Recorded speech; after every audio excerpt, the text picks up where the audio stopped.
Hi, Nick here again from Best Body Health Coach. So in this video, I'd like to talk to you about grains and why you should never actually eat grains and why we do not allow it on our health programs. So firstly, I'll get into why we shouldn't have it and how detrimental it is for your health, and then I'll get into why you should give it up and how that would benefit your health. Okay, so what are grains? So basically we're looking at flour, bread, pasta, cereal, rice, corn.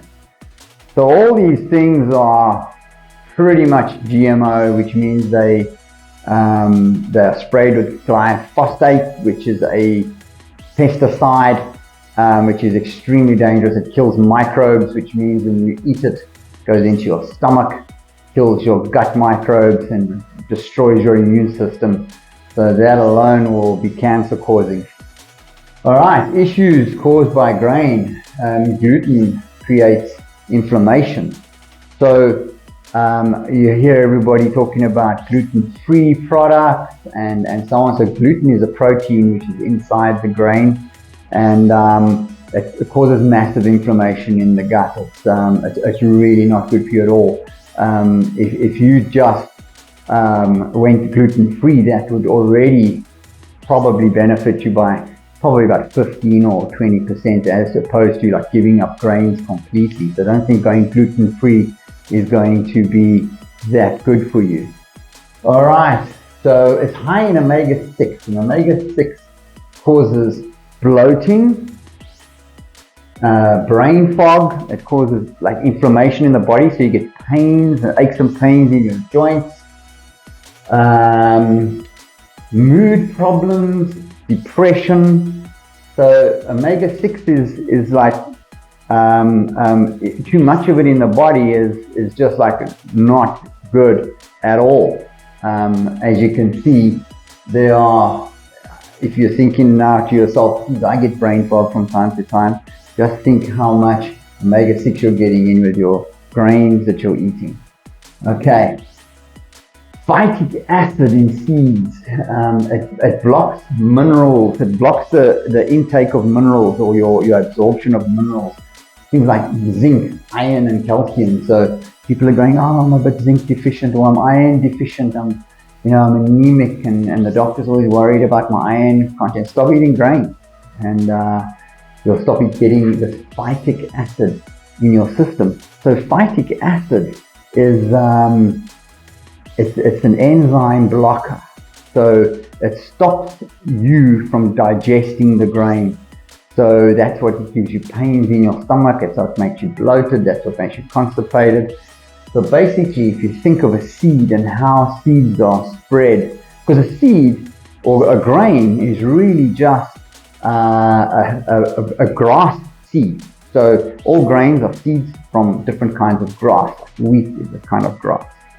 So phytic acid, if a bird comes along, takes that seed and flies off with it, it poo-poos it out somewhere, and it hasn't digested that seed. So that seed can go into the ground and germinate. And so the survival of this grass species is forwarded into the future through this method. So there's a very specific reason why there's phytic acid in grain. So if you're eating grain, it doesn't matter if it's whole grain, and I'll get into the joke of whole grain in a minute. It's full of phytic acid, so you're not actually even going to be digesting it. And the other thing that happens as well is it also, the other food that's going through the intestines at the same time with the grain is also not getting digested because of the phytic acid. And let's quickly talk about the whole grain. The whole grain, the FDA, basically they say the definition of whole grain is it has to have all of the parts of grain as per its definition, but it only needs 51% of that to be called whole grain. The other 49% is all refined, commercialized grain. So you're buying whole grain bread, and you think you're doing your family a favor, I'm sorry, but you're not. So that's why we need to stay away from all grains. Grains are not meant for human consumption. Okay, it contains an enzyme inhibitors causing digestive issues. I just went over that. That's the phytic acid. It spikes blood sugar, causing tiredness, less concentration, lowers the mood, anxiousness. Does that sound familiar? So you'd actually be better off giving up grain and not giving up sugar. I'm not saying don't give up sugar. I'm just saying that the grains are actually more destructive for your body than sugar is. And sugar is quite blimmin' destructive. Okay. Very low in nutrition. I don't even know why people eat it. It just fills them up. And it makes them fatter and fatter and fatter. Have a look around you at who the people are who are obese. They are consuming high carbohydrates and they are consuming high graining. Alright. So also what they do with these grains is they add high fructose corn syrup, soy oil, MSG. They load it with that kind of stuff. And it's not all grain, but most of it. Most of your breads, your pastas are all loaded with this kind of stuff. MSG is just like terrible for you. Basically paralyzes your taste buds open so that you can taste better. Can you imagine what it does to your insides and to your neurological system, your whole nervous system? Yeah, it's not going to be good for you. And then it's GMOs, basically again causing cancer. So if you are eating your grains, you've got all this to look forward to. It's a whole array of side effects and body conditions, and pretty much what you see out there with most of the sick people on this planet is a lot of it comes from grain. The other lot comes from sugar.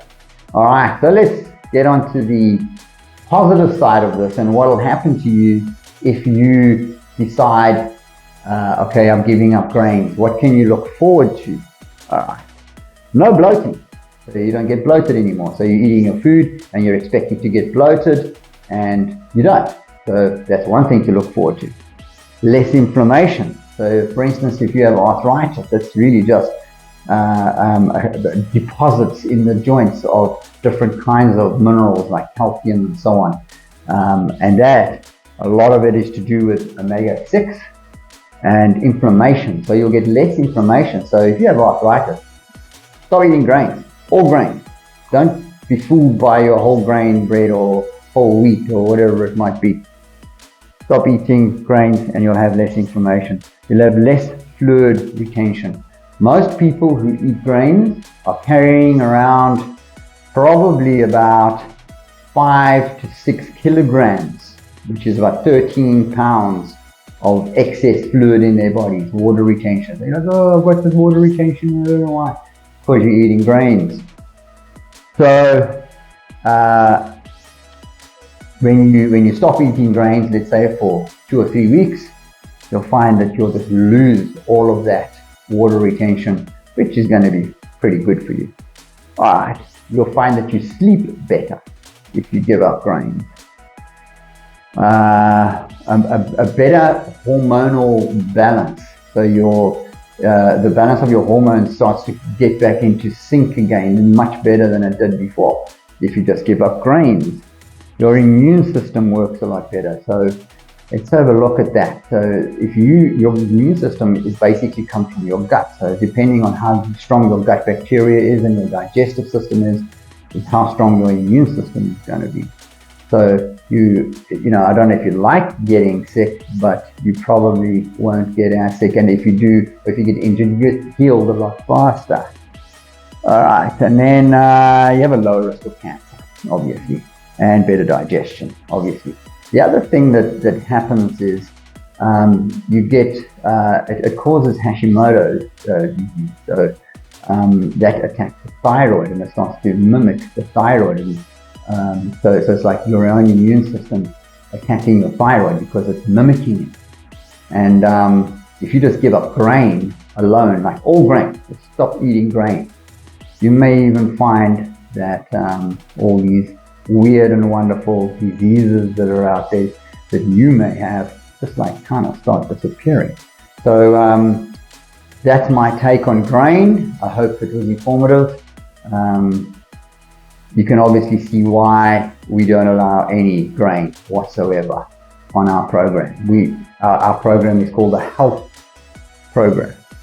Health. We don't call it a keto program. We don't call it a healthy keto program, although it is a healthy keto program. We call it a health program because that's what we're aiming at. We're aiming at making you more healthy.